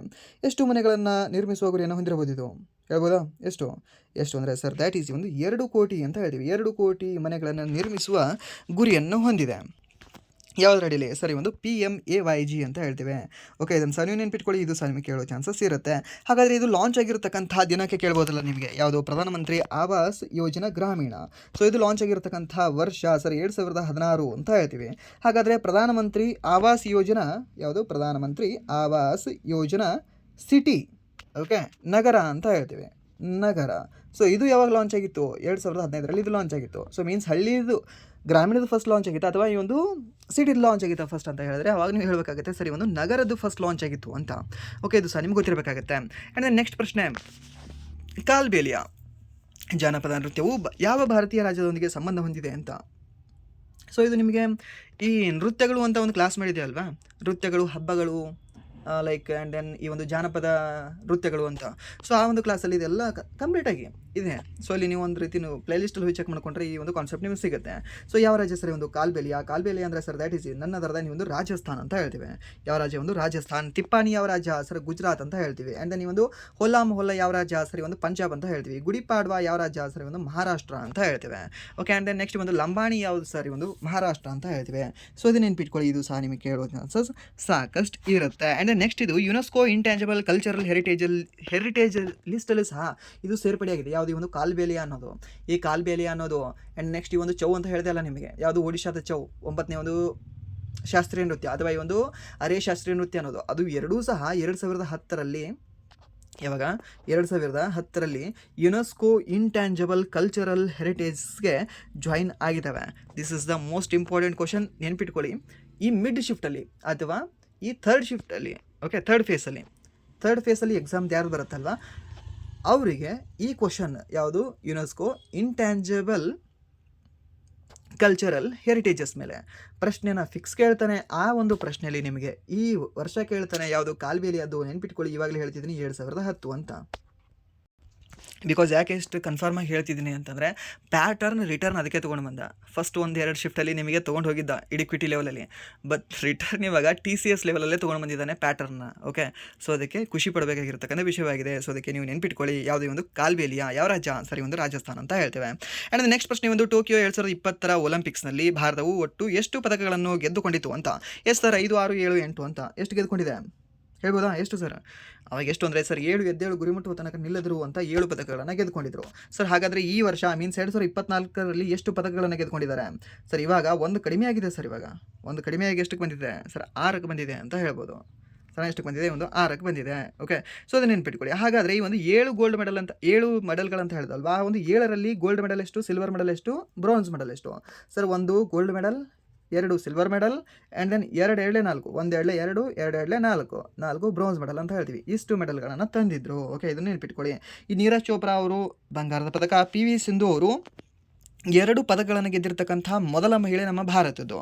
ಸೊ ಅದು ಸಹ ನೀವು ನೆನ್ಪಿಟ್ಕೊಳ್ಳಿ. ಓಕೆ, ಆ್ಯಂಡ್ ದೆನ್ ನೆಕ್ಸ್ಟ್ ನಿಮಗೆ ಮತ್ತೇನು ಕೇಳಬಹುದು? ರೀಸೆಂಟಾಗಿ ಯಾವುದು? ಈ ಒಂದು ರೀಸೆಂಟಾಗಿ ವಿಂಟರ್ ಒಲಿಂಪಿಕ್ಸ್ ಯಾವ ದೇಶದಲ್ಲಿ ನಡೆಯಿತು ಅಂತ ಕೇಳ್ಬೋದು ನಿಮಗೆ. ಅವಾಗ ನೀವು ಹೇಳಬೇಕಾಗಿರ್ತಕ್ಕಂಥ ದೇಶ ಸರಿ ಒಂದು ಇಟಲಿಯಲ್ಲಿ ನಡೆದಿತ್ತು ಅಂತ. ಸರ್ ಯಾವುದರಲ್ಲಿ ನಡೆದಿತ್ತು? ಒಂದು ಇಟಲಿಯಲ್ಲಿ ನಡೆದಿತ್ತು ಅನ್ನೋದು ಸಹ ನಿಮ್ಗೆ ಗೊತ್ತಿರಲಿ. ಆ್ಯಂಡ್ ದೆನ್ ನೆಕ್ಸ್ಟ್ ಪ್ರಶ್ನೆ, ಭಾರತದ ಮುಷ್ಟಿಯುದ್ಧದ ಕ್ರೀಡಾಳು MC ಮೇರಿ ಕೋಮ್ ಯಾವ ಒಲಿಂಪಿಕ್ ಕ್ರೀಡಾಕೂಟದಲ್ಲಿ ಪದಕವನ್ನು ಗೆದ್ದರು ಅಂತ ಕೇಳಿದಾನೆ. ಮೇರಿ ಕೋಮ್ ಗೆದ್ದಿರ್ತಕ್ಕಂಥ ಒಂದು ಒಲಿಂಪಿಕ್ಸ್ ಯಾವುದು ಅಂತ. ಯಾವ ಸರ್ ಅದು? ಯಾವುದು ಅಂದರೆ ಸರಿ ಒಂದು 2012ರ London Olympics. And then Abhinav Bindra ಅವರು ಗೋಲ್ಡ್ ಮೆಡಲ್ ಗೆಲ್ತಾರಲ್ವ ಫಸ್ಟ್ ಟೈಮ್. ಎಲ್ಲಿ ಅದು? ಎಲ್ಲಿ ಅಂದರೆ ಈ ಒಂದು 2008ರ ಈ ಒಂದು ಬೀಜಿಂಗ್ ಒಲಿಂಪಿಕ್ಸ್ ಅಂತ ಹೇಳ್ತೇವೆ. ಓಕೆ, ಆ್ಯಂಡ್ ನೆಕ್ಸ್ಟ್ ಒಂದು PV ಸಿಂಧು ಅವರು ಫಸ್ಟ್ ಟೈಮ್ ಗೋಲ್ಡ್ ಮೆಡಲ್ ಗೆಲ್ತಾರಲ್ವ, ಅದು ಯಾವಾಗ ಅಂತ ಕೇಳ್ತಾನೆ? ರಿಯೋ ಒಲಿಂಪಿಕ್ಸ್ನಲ್ಲಿ ಗೆಲ್ತಾರೆ. ಯಾವುದು? ಒಂದು 2016ರ ರಿಯೋ ಡಿ ಜನೈರೋ ಒಲಿಂಪಿಕ್ಸ್ ಅಂತ ಹೇಳ್ತೇವೆ. ಆ್ಯಂಡ್ ನೆಕ್ಸ್ಟ್ ಈ ಒಂದು ನೀರಜ್ ಚೋಪ್ರಾ ಅವರು ಗೋಲ್ಡನ್ ಪದಕ ಗೆಲ್ತಾರಲ್ವ, ಅದು ಯಾವಾಗ ಅಂತ ಕೇಳ್ತಾನೆ? 2020ರ ಒಲಿಂಪಿಕ್ಸ್ ಅಲ್ಲಿ. ಯಾವುದು? ಟೋಕಿಯೋ ಒಲಿಂಪಿಕ್ಸ್ ಅಂತ ಹೇಳ್ತೀವಿ. ಸಿಂಪಲ್, 4ಕ್ಕೆ 4 ಹೇಗೆ ಹ್ಯಾಟ್ರಿಕ್ ಆಯ್ತಲ್ವ ಇದು ನಿಮಗೆ. 2008 ನೆನಪಿಟ್ಕೊಳ್ಳಿ. ಎಲ್ಲಿ? ಬೀಜಿಂಗಲ್ಲಿ, 2012ರಲ್ಲಿ ಲಂಡನಲ್ಲಿ, 2016ರಲ್ಲಿ ರಿಯೋ ಅಲ್ಲಿ, 2020ರಲ್ಲಿ ಟೋಕಿಯೋಲ್ಲಿ. ಇದು ನಡೆದಿದ್ದಾವಾಗ 2021ರಲ್ಲಿ, 2024ರಲ್ಲಿ ಸರಿ ಒಂದು ಪ್ಯಾರಿಸಲ್ಲಿ ಅಂತ ಹೇಳ್ತೇವೆ. ಸೊ ಇದನ್ನು ಸಹ ನೀವು ನೆನ್ಪಿಟ್ಕೊಂಡ್ರೆ ಬಹಳ ಒಳ್ಳೆಯದು ಅಂತ ಹೇಳ್ತೇವೆ. ಓಕೆ, ಸೊ ನಿಮಗೆ ಇಂಪಾರ್ಟೆಂಟ್ ಆಗುತ್ತೆ. ಆ್ಯಂಡ್ ನೆಕ್ಸ್ಟ್ ಈ ಒಂದು ಮೇರಿ ಕೋಮ್ ಅವರು ಯಾವ ರಾಜ್ಯದವರು ಸರ್? ಮಣಿಪುರ ರಾಜ್ಯದವರು ಅಂತ ಹೇಳ್ತೇವೆ. ಓಕೆ, ಆ್ಯಂಡ್ ನೆಕ್ಸ್ಟ್ ಇವರಿಗೆ ಪದ್ಮ ವಿಭೂಷಣ ಪ್ರಶಸ್ತಿ ಸಿಕ್ಕಿದೆ. ಯಾವಾಗ? ಇದೇ ಒಂದು 2020ರಲ್ಲಿ 2020 ಪದ್ಮ ವಿಭೂಷಣ ಪ್ರಶಸ್ತಿ ನೀಡಿ ಗೌರವಿಸಲಾಗಿದೆ. ಯಾರನ್ನ? ಇದೇ ಮೇರಿ ಕೋಮ್ ಅವರನ್ನು. ಆ್ಯಂಡ್ ದೆನ್ 2013 ಈ ಏನು ಲಂಡನ್ ಒಲಿಂಪಿಕ್ಸ್ ಆಗುತ್ತಲ್ವ ಅದರ ವರ್ಷದ ನೆಕ್ಸ್ಟ್ ವರ್ಷನೇ 2013 ಇವರಿಗೆ ಪದ್ಮಭೂಷಣ ಪ್ರಶಸ್ತಿ ನೀಡಿ ಗೌರವಿಸಲಾಗ್ತದೆ. ಆ್ಯಂಡ್ ದೆನ್ ಇದಕ್ಕಿಂತ ಮುಂಚೆ 2009 ರಾಜೀವ್ ಗಾಂಧಿ ಖೇಲ್ ರತ್ನ ಅವಾರ್ಡ್ ನೀಡಿ ಗೌರವಿಸಲಾಗಿರುತ್ತೆ. ಓಕೆ, ಸೊ ಇದನ್ನು ಸಹ ನೀವು ನೆನಪಿಟ್ಕೊಳ್ಳೋದು ಬಹಳ ಉತ್ತಮ. ಆ್ಯಂಡ್ ನೆಕ್ಸ್ಟ್ ಪ್ರಶ್ನೆ, ಪಶ್ಚಿಮ ಘಟ್ಟಗಳನ್ನು ಯುನೆಸ್ಕೋ ವಿಶ್ವ ಪರಂಪರೆಯ ಪಟ್ಟಿಯಲ್ಲಿ ಏಕೆ ಸೇರಿಸಲಾಯಿತು ಅಂತ ಕೇಳಿದಾನೆ. ಸಿಲ್ಲಿಡ್ ಆ್ಯಂಡ್ ದೆನ್ ಡಮ್ಮಿ ಕ್ವಶನ್ ಅಂತ ಹೇಳ್ಬೋದು. ಇದಕ್ಕೆ ಯಾವುದಾಗುತ್ತೆ? ಇದಕ್ಕೆ ಯಾವುದು ಅಂದರೆ ಸರ್ ದ್ಯಾಟ್ ಈಸ್ ಒಂದು ಹೆಚ್ಚಿನ ಜೈವಿಕ ವೈವಿಧ್ಯತೆ ಮತ್ತು ಸ್ಥಳೀಯತೆಯಿಂದಾಗಿ ಅಂತ ಹೇಳ್ತೇವೆ ಅಷ್ಟೇ. ಓಕೆ, ಹಳೆಯ ಪರ್ವತ ಶ್ರೇಣಿ, ಹಾಗಾದರೆ ಅರಾವಳಿಯನ್ನು ಫಸ್ಟ್ ಸೇರಿಸಬೇಕಾಗಿತ್ತು. ಸೊ ನಮ್ದು ಯಾಕೆ 2012 ಸೇರ್ಪಡೆ ಆಯಿತು? ಓಕೆ, ಸೊ ಇದು ಆಗಲ್ಲ. ಆ್ಯಂಡ್ ದೆನ್ ನೆಕ್ಸ್ಟ್ ಇದು ವಿಶ್ವದ ಅತಿ ಎತ್ತರದ ಶಿಖರವನ್ನು ಹೊಂದಿದೆ ಅಂತೆ, ಹಾಗಾದರೆ ಮೌಂಟ್ ಎವರೆಸ್ಟಲ್ಲಿ ಹೋಯಿತು. ದೊಡ್ಡ ಚಿನ್ನದ ಮತ್ತು ವಜ್ರದ ಗಣಿಗಳಿಂದಾಗಿ ಅಂತ ಕೊಟ್ಟಿದ್ದಾನೆ. ಹೌದಾ? ಹಾಗಾದರೆ ಒಂದು ಕೋಲಾರಿ ಒಂದು ವೆಸ್ಟರ್ನ್ ಘಾಟ್ಸಲ್ಲಿ ಕಂಡುಬರುತ್ತಾ? ನಿಮಗೆ ಕಂಡುಬರಲ್ಲ. ಸೊ ಹಾಗಾದರೆ ಆಪ್ಷನ್ ಡಿ ಸಹ ಆಗಲ್ಲ. ಸೊ ಯಾವುದಂತ ಹೇಳ್ತೀವಿ? ಒಂದು ಯುನೆಸ್ಕೋ, ಇದು ಪಶ್ಚಿಮ ಘಟ್ಟಗಳಿಗೆ ಆನ್ಸರ್ ಯಾವುದು ಅಂದರೆ ಒಂದು ಆಪ್ಷನ್ ಬಿ ಅಂತ ಹೇಳ್ತೀವಿ. ಹಾಗಾದರೆ ಪಶ್ಚಿಮ ಘಟ್ಟಗಳನ್ನು ಯುನೆಸ್ಕೋ ವಿಶ್ವ ಪಾರಂಪರಿಕ ಪಟ್ಟಿಯಲ್ಲಿ ಯಾವ ವರ್ಷ ಸೇರ್ಪಡೆ ಮಾಡಲಾಯಿತು ಅಂದರೆ 2012 ಅಂತ ಹೇಳ್ತೀವಿ. ಕರ್ನಾಟಕದಿಂದ ಟೋಟಲಿ 4 ಸೇರ್ಪಡೆಯಾಗಿದ್ದಾವೆ ಈ ಒಂದು ಯುನೆಸ್ಕೋ ವಿಶ್ವ ಪರಂಪರೆಯ ತಾಣದಲ್ಲಿ. ಯಾವ್ದು ಸರ್? ಒಂದು 1986 ಹಂಪಿ ಅಂತ ಹೇಳ್ತೀವಿ. ನೆನ್ಪಿಟ್ಕೊಳ್ಳಿ. ಕೇಳ್ತಾನೆ ಸರ್ ನಮ್ಮ ಕರ್ನಾಟಕದ ಕೇಳಲ್ಲ, ಕರ್ನಾಟಕ ಎಕ್ಸಾಮ್ಗೆ ಇದು ಯೂಸ್ ಆಗುತ್ತೆ ಅಂತ ಹೇಳಬೇಡಿ. ಓಕೆ, ಸೊ ಏನೇ ಹೇಳಿದ್ರು ನಿಮ್ಮ ಸೆಂಟ್ರಲ್ ಗೌರ್ಮೆಂಟ್ಗೆ ಯೂಸ್ ಆಗ್ತಕ್ಕಂಥದ್ದು ಹೇಳ್ತೀನಿ, ನೆನ್ಪಿಟ್ಕೊಳ್ಳಿ. 1987 ಪಟ್ಟದಕಲ್ಲು.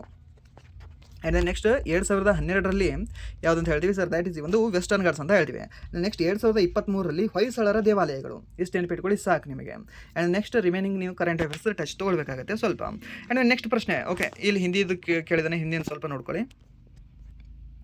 ಇಲ್ಲಿ 1857 ಬಂಡಾಯದ ಸಮಯದಲ್ಲಿ ಬ್ರಿಟಿಷರು ದೆಹಲಿಯನ್ನು ಯಾವಾಗ ಮರಳಿ ವಶಪಡಿಸಿಕೊಂಡರು ಅಂತ ಕೇಳಿದಾನೆ. ಯಾವಾಗ ಮರಳಿ ವಶಪಡಿಸ್ಕೊಳ್ತಾರೆ? ಯಾವಾಗ ಹೇಳ್ಬೋದಾ? ಅಗೇನ್ ರಿಪೀಟೆಡ್ ಕ್ವಶನ್, ಹೋದ ವರ್ಷದಿದ್ದು ಸೇಮ್ ಕ್ವಶನ್. ಹೋದ ವರ್ಷ ಸೇಮ್ ಎಕ್ಸಾಕ್ಟ್ ಡಿಕ್ಟೋ ಇದೇ ಕ್ವಶನ್ ಕೇಳಿದ್ದ. ಆ್ಯಂಡ್ ದೆನ್ ಈ ವರ್ಷವೂ ಸಹ ಸೇಮ್ ಕ್ವಶನ್ನ ಕಾಪಿ ಪೇಸ್ಟ್ ಮಾಡಿ ಇಟ್ಟಿದ್ದಾನೆ. ಹಾಗಾದರೆ ದಿನಾಂಕ ಯಾವುದು ಅಂತ? ಯಾವ ದಿನಾಂಕ ಅಂದರೆ ಸರಿ ಒಂದು 20 ಮತ್ತು 21 ಸೆಪ್ಟೆಂಬರ್ 1857 ಅವರು ಮರಳಿ ಪಡ್ಕೊಳ್ತಾರೆ. ಇದು ಕೈ ಬಿಟ್ಟು ಹೋಗಿದ್ದು ಯಾವಾಗ ಅಂತ ಕೇಳ್ಬೋದು ನಿಮಗೆ? ಮೇ 11ನೇ ತಾರೀಕು. ಯಾಕಂದರೆ ಅವತ್ತಿನ ದಿನವೇ ಅವರು ದಂಗೆಯನ್ನು ಘೋಷಣೆ ಮಾಡ್ತಾರೆ. ಎಲ್ಲಿ? ಒಂದು ದೆಹಲಿಯಲ್ಲಿ. ಈ ಒಂದು ಮೀರತ್ ಘೋಷಣೆ ಮಾಡಿದ್ದೇವಾಗ ಸರಿ ಒಂದು ಮೇ 10ನೇ ತಾರೀಕಿನಂದು. ಓಕೆ, ಸೊ ಇದು ಗೊತ್ತಿರಲಿ ನಿಮಗೆ. ಆ್ಯಂಡ್ ದೆನ್ ಮಂಗಲ್ ಪಾಂಡೆಯನ್ನು ಗಲ್ಲಿಗೇರಿಸಿದ್ದೇವಾಗ ಸರಿ ಏಪ್ರಿಲ್ 8ನೇ ತಾರೀಕು ಅವರಿಗೆ ಗಲ್ಲಿಗೇರಿಸಲಾಗ್ತದೆ. ಏಪ್ರಿಲ್ 8, 1857 ಅಂತ ಹೇಳ್ತೇವೆ. ಸೊ ಇದು ಇಂಪಾರ್ಟೆಂಟ್ ಆಗುತ್ತೆ, ಇದನ್ನು ನೆನ್ಪಿಟ್ಕೊಳ್ಳಿ. ರೀಸೆಂಟಾಗಿ ಏಪ್ರಿಲ್ 8ನೇ ತಾರೀಕು ಕರೆಂಟ್ ಅಫೇರ್ಸ್ ಕ್ಲಾಸ್ ಮಾಡಿದಾಗ ಹೇಳಿದ್ದಲ್ವ ನಿಮಗೆ ಏಪ್ರಿಲ್ 8 ಅಂತ? ಅದೇ ನೋಡಿ. ಸೊ ಇಲ್ಲಿ ನೆನ್ಪಿಟ್ಕೊಳ್ಳಿ ಯಾವುದಂದ್ರೆ 20, 21 ಸೆಪ್ಟೆಂಬರ್ 1857. ಈ ಕ್ವಶನ್ ಮತ್ತೆ ರಿಪೀಟ್ ಆಗಿ ಆಗುತ್ತೆ. ಓಕೆ, ಇಂಪಾರ್ಟೆಂಟ್ ಇದೆ, ರಿಪೀಟ್ ಆಗುತ್ತೆ. ಆ್ಯಂಡ್ ದೆನ್ ನೆಕ್ಸ್ಟ್ ಮತ್ತೆ ನಿಮಗೇನು ಕೇಳ್ಬೋದು ಇದ್ರ ಮೇಲೆ ಕೇಳ್ತಕ್ಕಂಥದ್ದು? ಓಕೆ, ಇಲ್ಲಿ ಸೇನಾಧಿಕಾರಿ ಒಬ್ಬರು ನೆನ್ಪಿಟ್ಕೊಳ್ಳಿ. ಯಾರು ಅಂದರೆ ಬಕತ್ ಖಾನ್ ಅಂತ ಹೇಳ್ತೀವಿ. ಆ್ಯಂಡ್ ದೆನ್ ಇದನ್ನು ದಂಗೆಯನ್ನು ಅಡಗಿಸಿರ್ತಕ್ಕಂಥ ವ್ಯಕ್ತಿ ಯಾರು ಅಂದರೆ ಸರ್ ದ್ಯಾಟ್ ಈಸ್ ಒಂದು ನಿಕಲ್ಸನ್ ಅಂತ ಹೇಳ್ತೀವಿ. ಸರ್ ಯಾರು ಅಂತ ಹೇಳ್ತೀವಿ? ಒಂದು ನಿಕಲ್ಸನ್ ಅಂತ ಹೇಳ್ತೀವಿ. ಈ ಒಂದು ಮರಳಿ ಪಡೆದಿರ್ತಕ್ಕಂಥ ವ್ಯಕ್ತಿ ಯಾರು ಅಂದರೆ ಒಂದು ನಿಕಲ್ಸನ್ ಅಂತ ಹೇಳ್ತೀವಿ, John Nicholson. And then next ಪ್ರಶ್ನೆ, ಗುಜರಾತ್ನ ಟಿಪ್ಪಣಿ ನೃತ್ಯದಲ್ಲಿ ಪ್ರಾಥಮಿಕವಾಗಿ ಏನು ಮಾಡಲಾಗ್ತದೆ? ಏನಿಲ್ಲ ಸರ್, ಒಂದು ಉದ್ದನೆ ಕೋಲ್ ತೊಗೊಳ್ತಾರೆ, ನೆಲಕ್ಕೆ ಬಡಿತಾರೆ ಅಷ್ಟೇ. ಓಕೆ, ಅಷ್ಟೇ. ಇದು 3ನೇ ಸರಿ ರಿಪೀಟೆಡ್ ಆಗಿರ್ತಕ್ಕಂಥ ಕ್ವಶನ್ ಇದು. ಆ್ಯಂಡ್ ದೆನ್ ನೆಕ್ಸ್ಟ್ ಪ್ರಶ್ನೆ, ಮೂಳೆ ಅಂಗಾಂಶ ಮತ್ತು ಕೊಬ್ಬಿನ ಅಂಗಾಂಶವು ಯಾವ ರೀತಿಯ ಅಂಗಾಂಶ ಭಾಗಗಳಾಗಿದ್ದಾವೆ ಅಂತ ಕೇಳಿದಾನೆ. ಸೊ ಮೀನ್ಸ್ ಯಾವುದು? Bone tissue and then adipose tissue ಯಾವ ರೀತಿಯ ಒಂದು ಟಿಶ್ಯೂ ಆಗಿದ್ದಾವೆ ಅಂತ. ಯಾವುದು? ಒಂದು ಬೋನ್ ಟಿಶ್ಯೂ ಮತ್ತು ಅಡಿಪೋಸ್ ಟಿಶ್ಯೂ ಅನ್ನೋದು ಯಾವ ರೀತಿಯಾಗಿರ್ಬೋದು ಹೇಳ್ಬೋದಾ? ಯಾವ ರೀತಿಯ ಟಿಶ್ಯೂಗಳಾಗಿದ್ದಾವೆ? ಯಾವುದಂದರೆ ಸರ್ ದ್ಯಾಟ್ ಈಸ್, ಇದನ್ನು ನಾವು ಬ್ಲಡ್ಡನ್ನು ಏನಂತ ಹೇಳ್ತೀವಿ ಸರ್? ಅದನ್ನು ಬ್ಲಡ್ಡನ್ನು ನಾವು ಸಂಯೋಜಕ ಅಂಗಾಂಶ ಅಂತ ಹೇಳ್ತೀವಿ, ಕನೆಕ್ಟಿವ್ ಟಿಶ್ಯೂ ಅಂತ ಹೇಳ್ತೀವಿ. ಹಾಗೆ ಒಂದು ಬೋನ್ ಟಿಶ್ಯೂವನ್ನು, ಅಡಿಪೋಸ್ ಟಿಶ್ಯೂವನ್ನು ಇದನ್ನು ಸಹ ನಾವು ಸಂಯೋಜಕ ಅಂಗಾಂಶ ಅಂತ ಹೇಳ್ತೇವೆ. ಏನಂತ ಹೇಳ್ತೀವಿ? ಇದನ್ನು ನಾವು ಸಂಯೋಜಕ ಅಂಗಾಂಶ ಅಂತ ಹೇಳ್ತೀವಿ. ನೆನ್ಪಿಟ್ಕೊಳ್ಳಿ ಇದನ್ನು. ಓಕೆ, ಸೊ ಇದು ಯಾವೆರಡನ್ನು ಸಹ ಕನೆಕ್ಟ್ ಮಾಡಿಕೊಳ್ತದೆ. ಆ್ಯಂಡ್ ದೆನ್ ನೆಕ್ಸ್ಟ್ ಕನೆಕ್ಟಿವ್ ಟಿಶ್ಯೂಗೆ ನಿಮಗೆ ಮತ್ತೆ ಯಾವುದ್ಯಾವ್ದು ಎಕ್ಸಾಂಪಲ್ ಆಗಬಹುದು? ಯಾವ್ದು ಅಂದರೆ ಸರ್ ದ್ಯಾಟ್ ಈಸ್ ಒಂದು ಬೋನ್ ಅಂತ ಹೇಳಿದ್ವಿ. ಓಕೆ, ಬೋನ್ ಅಂಗಾಂಶ ಆಯಿತು.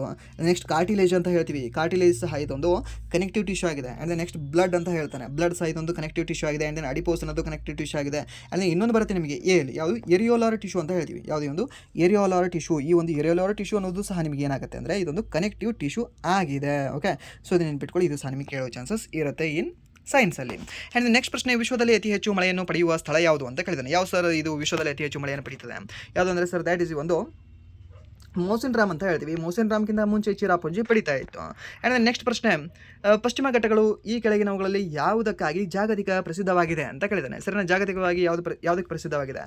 ಈ ಒಂದು ಹೆಚ್ಚಿನ ಜೈವಿಕ ವೈವಿಧ್ಯತೆಗೆ ಪ್ರಸಿದ್ಧವಾಗಿದೆ. ಸರ್ ಇದು ಒಂದೇ ಶಿಫ್ಟಲ್ಲಿ 2 ಸರಿ ಕೇಳಿದ್ದಾನೆ ಇದನ್ನು? ಇಲ್ಲ, ಸೇಮ್ ಕ್ವಶನ್ ಸ್ವಲ್ಪ ಆಲ್ಟ್ರೇಷನ್ ಮಾಡ್ಕೊಂಡು ತೊಗೊಂಡಿದ್ವಿ ಅಷ್ಟೇ. ಆ್ಯಂಡ್ ನೆಕ್ಸ್ಟ್ ಪ್ರಶ್ನೆ, ಶ್ರೇಣಿಯಲ್ಲಿ ಕಾಣೆಯಾದ ಸಂಖ್ಯೆಯನ್ನು ಕಂಡುಹಿಡಿಯಿರಿ ಅಂತ ಕೇಳಿದ್ದಾನೆ. ಸೊ ಶ್ರೇಣಿಯಲ್ಲಿ ಕಾಣೆಯಾದ ಸಂಖ್ಯೆಯನ್ನು ಕಂಡುಹಿಡಿಯಬಹುದಾ? ಏನಾಗ್ಬೋದು ಸಂಖ್ಯೆ? ಯಾವುದು ಅಂತ ನೋಡ್ಕೊಳ್ತೀರ ಅದನ್ನು? 45, 55, 57, 64 ಅಂತ ಕೊಟ್ಟಿದ್ದಾನೆ. Okay, so and then next ಪ್ರಶ್ನೆ. ಓಕೆ, ಇದು ಸಹ ಹಿಂದಿ ಪ್ರಶ್ನೆ ಆಗಿದೆ. ಓಕೆ, ಇಲ್ಲಿ ಕೊನೆಯ ಪ್ರಶ್ನೆ ಇದೆ ನೋಡಿ. ಕೇವಲ 14ನೇ ವಯಸ್ಸಿನಲ್ಲಿ ಬ್ರಿಟಿಷ್ ಅಧಿಕಾರಿಯನ್ನು ಜಿಲ್ಲಾ ಮ್ಯಾಜಿಸ್ಟ್ರೇಟ್ ಚಾರ್ಲ್ಸ್ ಸ್ಟೀವನ್ಸ್ ಅವರನ್ನು ಗುಂಡಿಕ್ಕಿ ಕೊಂದ ಭಾರತೀಯ ಕ್ರಾಂತಿಕಾರಿ ಯಾರು ಅಂತ ಕೇಳಿದ್ದಾರೆ. ಸರ್ನಾ, ಯಾರು ಸರ್ ಇವರು ಕ್ರಾಂತಿಕಾರಿ, ದ ಗ್ರೇಟೆಸ್ಟ್ ಕ್ರಾಂತಿಕಾರಿ ಅಂತ? ಯಾರು ಅಂದರೆ ಸರ್ ದ್ಯಾಟ್ ಈಸ್ ಈ ನಮ್ಮ ಸುನೀತಾ ಚೌಧರಿ ಅವರು ಅಂತ ಹೇಳ್ತೀವಿ. ಸರ್ ಯಾರು ಅಂತ ಹೇಳ್ತೀವಿ? ಒಂದು ಸುನೀತಾ ಚೌಧರಿ ಅವರು ಅಂತ ಹೇಳ್ತೀವಿ. 14ನೇ ವಯಸ್ಸಿನಲ್ಲಿ ಬ್ರಿಟಿಷ್ ಅಧಿಕಾರಿಯನ್ನು ಇವರು ಗುಂಡಿಟ್ಟು ಕೊಲ್ತಾರೆ ಇವರು. ಓಕೆ, ದ ಗ್ರೇಟೆಸ್ಟ್ ವುಮೆನ್ ಅಂತ ಹೇಳ್ಬೋದು ಇವರನ್ನು. ಯಾರು ಸರ್? ಸುನೀತಾ ಚೌಧರಿ ಅಂತ ಹೇಳ್ತೀವಿ. ನೆನ್ಪಿಟ್ಕೊಳ್ಳಿ, ಇವರು ಏನು ಮಾಡ್ತಾರೆ, 14ನೇ ವಯಸ್ಸಿನಲ್ಲಿ ಯಾರನ್ನ, ಜಿಲ್ಲಾ ಮ್ಯಾಜಿಸ್ಟ್ರೇಟ್ ಆಗಿರ್ತಕ್ಕಂಥ ಚಾರ್ಲ್ಸ್ ಸ್ಟೀವನ್ಸ್ ಅವ್ರನ್ನ ಇವರು ಗುಂಡಿಕ್ಕಿ ಕೊಂದಿರತಕ್ಕಂತಹ ಭಾರತದ ಕ್ರಾಂತಿಕಾರಿಯಾಗಿದ್ದಾರೆ. ಓಕೆ, ಸೊ ನೆನ್ಪಿಟ್ಕೊಳ್ಳಿ, ಇವರು ಸಹ ನಿಮಗೆ ಕೇಳೋ ಚಾನ್ಸಸ್ ಇರುತ್ತೆ. ಆ್ಯಂಡ್ ನೆಕ್ಸ್ಟ್, ಇವರು ಯಾವ ಒಂದು ಪಾರ್ಟಿಯೊಂದಿಗೆ ಸಂಬಂಧ ಹೊಂದಿದ್ರು ಅಂತ ಕೇಳ್ಬೋದು ನಿಮಗೆ. ಅವಾಗಲೂ ಹೇಳಬೇಕಾಗಿರ್ತಕ್ಕಂಥದ್ದು ಯಾವುದು ಅಂತಂದರೆ ಸರ್, ಇವರು ಸಂಬಂಧ ಹೊಂದಿರತಕ್ಕಂಥದ್ದು ನ್ಯಾಷನಲ್ ರೆವಲ್ಯೂಷನರಿ ಮೂವ್ಮೆಂಟ್ ಅಂತ ಹೇಳ್ತೀವಿ. ನ್ಯಾಷನಲ್ ರೆವಲ್ಯೂಷನರಿ ಮೂವ್ಮೆಂಟ್ ಅಂತ ಒಂದು ಪಾರ್ಟಿ ಬರುತ್ತೆ, ಇಲ್ಲಾಂದರೆ ಒಂದು ಜಸ್ಟ್ ಮೂವ್ಮೆಂಟ್ ಅಂತ ಸಹ ಹೇಳ್ಬೋದು. ಎಲ್ಲಿ ಕಂಡು ಬರುತ್ತಿದ್ದು? ಇದು ಬೆಂಗಾಲಲ್ಲಿ. ಸೊ ಆ ಒಂದು ಬೆಂಗಾಲ್ನ ಒಂದು ಮಹಿಳೆ ಅಂತ ಹೇಳ್ತೀವಿ. ಯಾರು? ಈ ಒಂದು ಸುನೀತಾ ಚೌಧರಿ ಅವರು. ಇವರು ಅಲ್ಲಿ ಗುಂಡಿಕ್ಕಿ ಹತ್ಯೆಯನ್ನು ಮಾಡ್ತಾರೆ. ಆ್ಯಂಡ್ ನೆಕ್ಸ್ಟ್ ನಿಮಗೆ ಇನ್ನೊಂದು ಲಾಸ್ಟ್ ಶಿಫ್ಟಲ್ಲಿ ಒಂದು ಮ್ಯಾಥ್ಸ್ ಕ್ವಶನ್ ಹೇಳುವಾಗ ಸ್ವಲ್ಪ ಕನ್ಫ್ಯೂಷನ್ ಮಾಡಿಕೊಂಡು ಅರ್ಧಕ್ಕೆ ಬೇರೆ ಹೇಳಿದೆ ನಿಮಗೆ. ಓಕೆ, ಕಾಸ್ಟ್ ಪ್ರೈಸ್ ಮತ್ತು ಸೆಲ್ಲಿಂಗ್ ಪ್ರೈಸ್ದು. ಸೊ ಅಲ್ಲಿ ನಿಮಗೆ ಕರೆಕ್ಟ್ ಆನ್ಸರ್ ಹೇಳ್ತೀನಿ ಇವಾಗ. ಓಕೆ, ಇಲ್ಲಿದೆ ನೋಡಿ. ಸೊ ಏನಿದೆ ಇಲ್ಲಿ question, if the loss of an article is 20% of the selling price. Okay, so loss ಆಗಿದೆ ಅಂತ ಇದ್ರ ಮೇಲೆ ಸೆಲ್ಲಿಂಗ್ ಪ್ರೈಸ್ ಮೇಲೆ. ಸೊ 20% ಅಂದರೆ ಎಷ್ಟಾಗುತ್ತೆ? 1/5 ಅಂತ ಹೇಳ್ತೀವಿ. ಸೊ ಕೆಳಗಡೆ ಇರೋದು ಏನಾಗಿದೆ, ಇದೊಂದು ಕಾಸ್ಟ್ ಪ್ರೈಸ್ ಅಂತ ನಾವು ಆಲ್ಮೋಸ್ಟ್ ಕನ್ಸಿಡರ್ ಮಾಡ್ತೀವಿ. ಬಟ್ ಅಲ್ಲಿ ಆತ ಏನು ಕೇಳಿದ್ದಾನೆ, ಹೇಳಿದಾನೆ ಸೆಲ್ಲಿಂಗ್ ಪ್ರೈಸ್ ಮೇಲೆ ಇದು ನನಗೆ ಲಾಸ್ ಆಗಿದೆ ಅಂತ ಹೇಳಿದ್ದಾನೆ. ಮೀನ್ಸ್ ಕೆಳಗಡೆ ಇರೋದು ಇದೊಂದು ಸೆಲ್ಲಿಂಗ್ ಪ್ರೈಸ್ ಆಗಿದೆ, ಮೇಲ್ಗಡೆ ಇರೋದು ಏನದು ಲಾಸ್ ಆಗಿದೆ. ಓಕೆ, ಸೊ ಹಾಗಾದರೆ ಕಾಸ್ಟ್ ಪ್ರೈಸ್ ಈಕ್ವಲ್ಸ್ ಏನಾಗುತ್ತೆ? Cost price equals selling price plus cost loss ಅಂತ ಹೇಳ್ತೇವೆ. ಸರ್ ಏನಂತ ಹೇಳ್ತೀವಿ? ಇದನ್ನು ಲಾಸ್ ಅಂತ ಹೇಳ್ತೀವಿ. ಸೊ ಯಾವಾಗ ಲಾಸ್ ಆಗುತ್ತೆ ಅಲ್ಲಿ ನಾವೇನಂತ ಹೇಳ್ತೀವಿ? ಇದನ್ನು ಪ್ಲಸ್ ಹಾಕ್ಕೊಳ್ತೀವಿ. ಇಲ್ಲಿ ಯಾವಾಗ ಇಲ್ಲಿ ನಮಗೇನಾದರೂ ಪ್ರಾಫಿಟ್ ಆಯಿತು ಅಂದರೆ ಅಲ್ಲಿ ನಾವೇನು ಹಾಕ್ಕೊಳ್ತೀವಿ ಅಂದರೆ ಅಲ್ಲಿ ನಾವು ಮೈನಸ್ನ ಹಾಕ್ಕೊಳ್ತೇವೆ. ಇದು ನಿಮ್ಗೆ ಗೊತ್ತಿರಲಿ. ಓಕೆ, ಸೊ ಇಲ್ಲಿ ಲಾಸ್ ಆಗುತ್ತೆ. ಸೊ ಎಷ್ಟಿತ್ತು ಸೆಲ್ಲಿಂಗ್ ಪ್ರೈಸ್? ನಿಮಗೆ 5 ಇತ್ತು, ಲಾಸ್ ಎಷ್ಟು? 1 ಇತ್ತು. ಸೊ ಹಾಗಾದರೆ ಕಾಸ್ಟ್ ಪ್ರೈಸ್ ಎಷ್ಟಾಗುತ್ತೆ? 6 ಆಗುತ್ತೆ. ಓಕೆ, ಸೊ ಹಾಗಾದರೆ ಆತ ಏನು ಹೇಳಿದ್ದಾನೆ? ಸೊ ನಿಜವಾದ ನಷ್ಟದ ಶೇಕಡಾವಾರು ಈ ಕಾಸ್ಟ್ ಪ್ರೈಸ್ ಮೇಲೆ ಕಂಡುಹಿಡಿಯಿರಿ ಅಂತ ಹೇಳಿದ್ದಾನೆ. Okay, what is the actual loss percent on cost price ಅಂತ. ಓಕೆ, ಸೊ ಕಾಸ್ಟ್ ಪ್ರೈಸ್ ಎಷ್ಟಿದೆ ಸರ್? 6 ಇದೆ. ಓಕೆ, ಹಾಗಾದರೆ ಇದರ ಒಂದು ಲಾಸ್ ಎಷ್ಟಾಗಿದೆ ಸರ್? 1 ಆಗಿದೆ. ಸೊ ಇಂಟು 100 ಹಾಕೊಳ್ಳಿ, ಎಷ್ಟಾಗುತ್ತೆ ನಿಮಗೆ? 1/6 ಅಂತಂದರೆ ಮೀನ್ಸ್ 16.2/3 ಅಂತ ಹೇಳ್ತೀವಿ. 16/2/3 ಮೀನ್ಸ್ 16.67% ಅಂತ ಹೇಳ್ತೇವೆ. ಓಕೆ, ಎಷ್ಟು? 16.67% ಆತನಿಗೆ ಏನಾಗುತ್ತೆ? ಲಾಸ್ ಆಗುತ್ತೆ. ಓಕೆ, ಸೊ ಇದನ್ನು ನೆನಪಿಟ್ಕೊಳ್ಳಿ, ಇದು ಸಹ ನಿಮಗೆ ಕೇಳೋ ಚಾನ್ಸಸ್ ಇರುತ್ತೆ. ಈ ರೀತಿಯ ಪ್ರಶ್ನೆಯನ್ನು ಫೋಕಸ್ ಮಾಡ್ಕೊಳ್ತಾನೆ. ಓಕೆ, ಸೊ ಇದಾಗಿತ್ತು ಇಲ್ಲಿವರೆಗೆ SSC GD ಏಪ್ರಿಲ್ 29 ಥರ್ಡ್ ಶಿಫ್ಟಿನ ಒಂದು ಎಕ್ಸಾಮ್ ಅನಲೈಸಿಸ್. ಸೊ ಇಲ್ಲಿವರೆಗೂ ವಿಡಿಯೋ ನೋಡೋದಕ್ಕಾಗಿ ಫಸ್ಟ್ ಆಫ್ ಆಲ್ ಧನ್ಯವಾದಗಳು. ಏನಿದೆ ಇಲ್ಲಿವರೆಗೂ ವಿಡಿಯೋ ನೋಡಿ ನಿಮಗೆ ಏನಾದರೂ ವಿಡಿಯೋ ಇಷ್ಟ ಆಗಿದ್ರೆ ಪ್ಲೀಸ್ ವಿಡಿಯೋನ ಲೈಕ್ ಮಾಡಿ, ಸಬ್ಸ್ಕ್ರೈಬ್ ಮಾಡಿ. ಇಫ್ ನಿಮಗೆ ವಿಡಿಯೋ ಇಷ್ಟ ಆಗಲಿಲ್ಲ ಅಂದರೆ ಸೊ ಆಬ್ವಿಯಸ್ಲಿ ಡಿಸ್ಲೈಕ್ ಮಾಡಿ ಅಂತ ಹೇಳ್ತಾ ವಿಡಿಯೋನ ಇಲ್ಲಿಗೆ ಎಂಡ್ ಮಾಡ್ತಾ ಇದ್ದೀನಿ. Once again thank you so much.